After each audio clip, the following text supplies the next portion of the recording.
Boa tarde, pessoal. Eu sou o Murilo e aqui eu vou mostrar um pouquinho dos resultados finais que eu estou elaborando para a disciplina de estágio 2. Nessa disciplina, ela se baseia em a gente fazer observações, né, em aula, em escola, especialmente no ensino médio. Então, a gente tem o estágio 1, quando a gente faz a observação no ensino fundamental, e agora no 2 a gente faz as observações no ensino médio. Para fazer uma contextualização, né, do que a gente está passando, em 2020 a gente entrou em um processo que mudou totalmente a nossa rotina, né, e a nossa visão de diversas coisas, que foi a pandemia. Então a pandemia chegou em 2020, ficou 2020 inteira e agora a gente está na parte de 2021, parte final já de 2021 e estamos começando a mostrar os primeiros resquícios que podemos sair dessa pandemia. E aí essa pandemia ela obrigou, na verdade, a gente a mudar totalmente nossa rotina. Então a gente teve que se adaptar de diversas formas para não ter o contato. Então as atividades presenciais diminuíram drasticamente. E a gente pegou, a gente do estágio 1 e 2, pegou as escolas nesse processo. Então, principalmente as escolas tiveram que se adaptar de uma maneira muito rápida, né, muito brusca, muito drástica.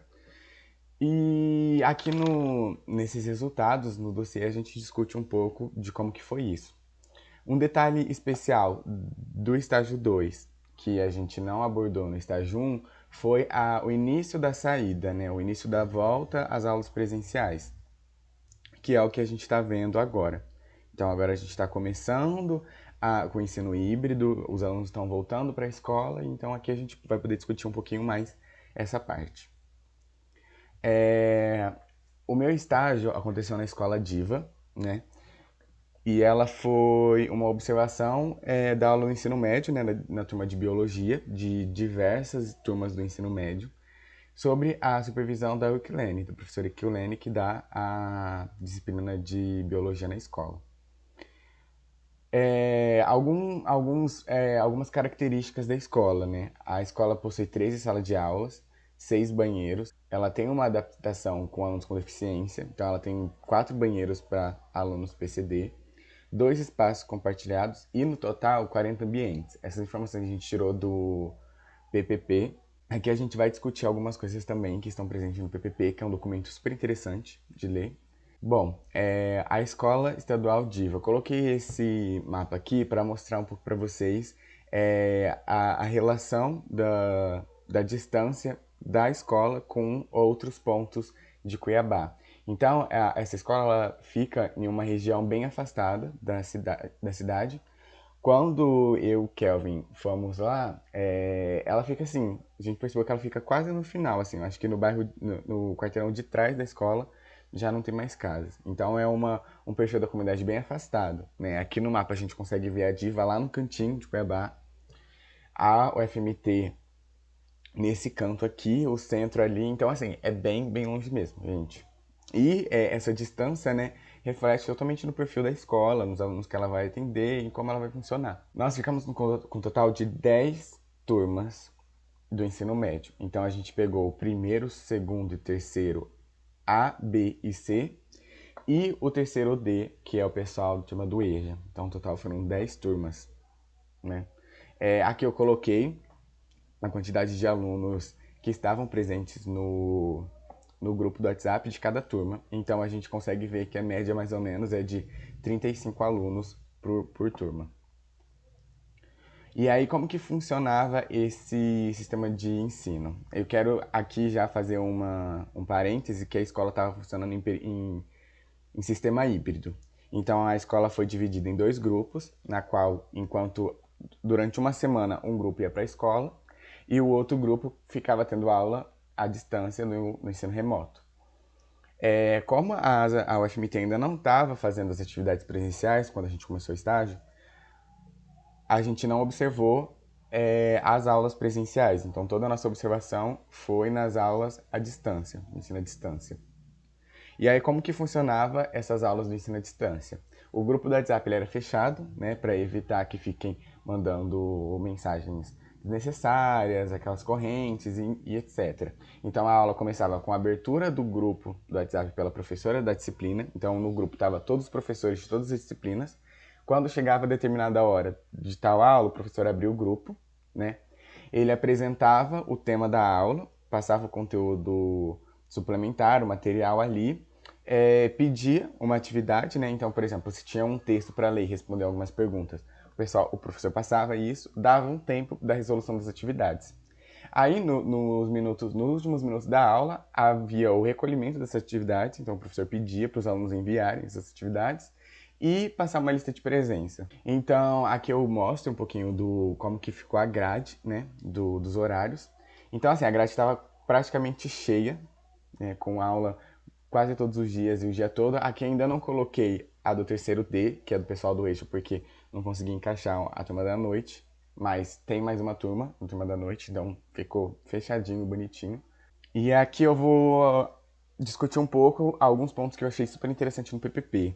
Eu não vou me alongar muito aqui, né? Eu vou deixar para discutir, fazer essa reflexão mais aprofundada do PPP, mais aprofundada de como que foi essas observações no dossiê, que eu acho que acaba sendo um pouco melhor. Aí eu trouxe a filosofia da instituição. Qual que é a filosofia que a instituição tem? O que ela quer passar para a sociedade?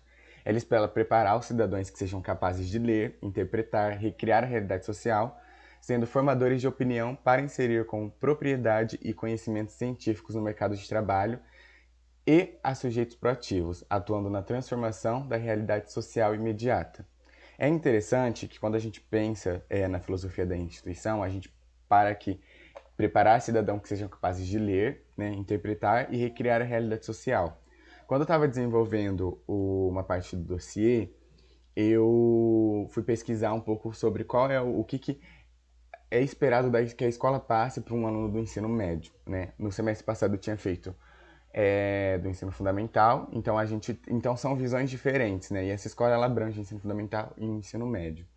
Então é interessante que a gente percebe que ler, interpretar, se a gente for fazer uma pesquisa do que se espera do ensino fundamental, é isso que a gente espera deles, os conhecimentos básicos, saber o discernimento de ciência, o conceito de ciência, o que a ciência espera do aluno, quer dizer, o que o aluno tem que entender sobre a ciência, ler e interpretar. Já quando a gente vai fazer essa análise para o ensino médio, muda um pouco. Aí a gente já envolve mais a cidadania e o aluno como ser social. Então a gente já espera que o aluno tenha uma noção de como que funciona a sociedade à sua volta, saiba alguns conceitos de cidadania e tenha em mente uma realidade social, recrie, tenha criatividade. Então, são coisas bem diferentes, né, que a gente espera dos alunos, que é muito interessante que a gente parar para pensar de uma forma progressiva, né? Primeiro a gente passa alguns conceitos, depois a escola busca preparar o aluno para a sociedade, para ser um cidadão. É claro que algumas vezes isso é dificultado por diversos fatores, a gente tem diversos problemas ainda na educação, mas a escola busca de toda forma preparar esse aluno para ser um bom cidadão, né? E é nesses momentos que a gente percebe o quanto a educação é extremamente importante, o quanto é necessário a gente investir em educação. O PPP ele relata para a gente que o perfil da comunidade é de pessoas muito carentes, tanto de situação financeira quanto de situação emocional. Isso porque muitos pais são separados, outros vivem com os avós e a maioria são de famílias desestruturadas, né? A maioria possui baixa renda. Então, quando a gente trata desses alunos que já estão numa situação mais vulnerável, a gente precisa de mais delicadeza ainda, né? A escola acaba exercendo um papel mais importante ainda, né? E aí, outra coisa que eu discuti também, que eu procurei discutir um pouco no dossiê e refletir um pouco no dossiê, é que o perfil da escola já é numa comunidade mais carente. Então, por exemplo, pais separados, vivem com os avós, famílias desestruturadas. E aí, com a vinda da pandemia, né, que mudou totalmente a realidade dos alunos, exigiu que o aluno tivesse um material eletrônico para poder se conectar com as aulas, tornou essa situação mais delicada ainda e mais complicada, né? Acabou aumentando, alguns atores inclusive relatam que a pandemia aumentou a desigualdade social, né? Enquanto a gente vai ter alunos que vão ter acesso total à educação, diversas metodologias diferentes que incentivem o aluno a aprender, a gente vai ter alguns alunos que não vão ter como acessar esse material, esse conhecimento, e que vão precisar, inclusive, de deixar de acessar para, por exemplo, ajudar a situação dentro de casa, que é o que acontece na escola, né? Durante a disciplina, conversando com alguns professores, a gente viu que muitos alunos não têm acesso à internet, então é necessária a elaboração de material que tente suplementar, né? Que de fato não vai ser, porque a aula à distância já é uma coisa que é complicada para o aluno, principalmente nas escolaridades mais baixas. Mas enfim. E aqui tem algo. E no PPP a gente encontra também algumas queixas, né? Que eu trouxe aqui. Que eu acho super interessante e super importante a escola levantar.